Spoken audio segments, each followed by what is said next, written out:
Speaking of the pinaigting na safety and security, ano po ito kaya? Ano pong mga ginagawa?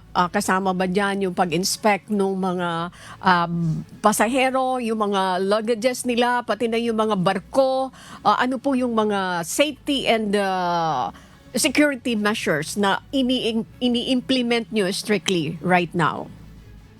Maliban doon sa pagdagdag natin ng mga tauhan sa mga pantalan ay in cooperation with other agencies na concerned sa mga pantalan natin include like PPA at ng Port Police ay patuloy din po ang pag-deploy natin ng ating mga K9 groups at magdi-deploy na din po tayo ng mga tauhan like medicals at mag-establish po tayo ng help desk para kung may mga pangangailangan yung ating mga kababayan na ini-expect natin na mag-uumpisang dumagsa para matugunan natin yung direktiba ng ating secretary, DOTR, na to ensure yung smooth na flow ng passenger.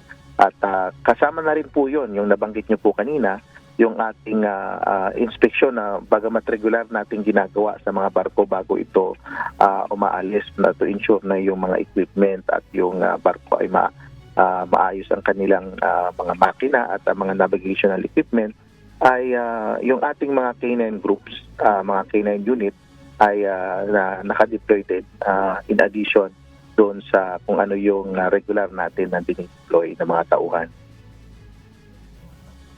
Okay.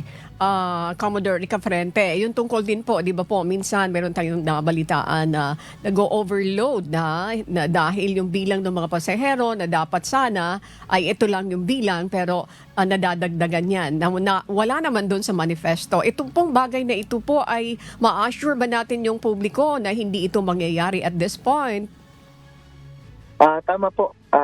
Yan din po ang isa sa mga tinututukan natin. Bagamat ang ating mga shipping company ngayon ay mayroon na rin naman po silang nagawa na mga pamamaraan upang ma-account properly. Pati yung kanilang pagsasaayos ng pagbili ng ticket. At sa experience nga natin dito sa North Harbor, sa North Harbor pala dito sa may to go na terminal dito sa North Harbor nung ating in-inspect ito nung nakaraang undas ay maayos ang kanilang pag-record ng mga pasahero at ang ating Philippine Coast Guard din naman ay ito din po ang isa sa ating tinitingnan yung bilang ng pasahero. Kung makikita natin na may mga signs na mga excess passenger ay kasama din po sa ating tinututukan at nagpapasalamat naman tayo pag dinaanan tayo ng mga bagyo nung nakaraan ay wala tayo nakikita mga excess passenger at atin din pong i-insure itong paggunita natin ng holiday season na wala pong ganitong mga pagkakataon na magkaroon ng excess passenger to ensure na comfortable yung pagbiyahe ng ating mga kababayan. Okay. May pagkakataon din po na nagkakaroon ng problema yung ating mga barko, di ba po? Yung minsan hindi na siya seaworthy.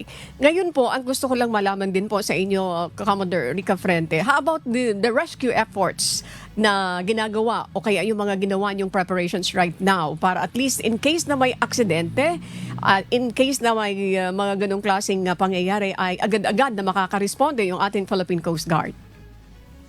Nakaantabay po tayo lagi. Yung ating mga barko po na nakadeploy all over the country at ang ating po mga Coast Guard stations, Coast Guard districts and substations ay meron din naman po itong mga kagamitan na mga floating assets at yung atin din pong koordinasyon at ang tulong na binibigay ng mga Philippine Coast Guard Auxiliary at maging ng mga ibang shipping company kung sa sandaling kailangan natin ng kanilang tulong ay nandyan naman po sila.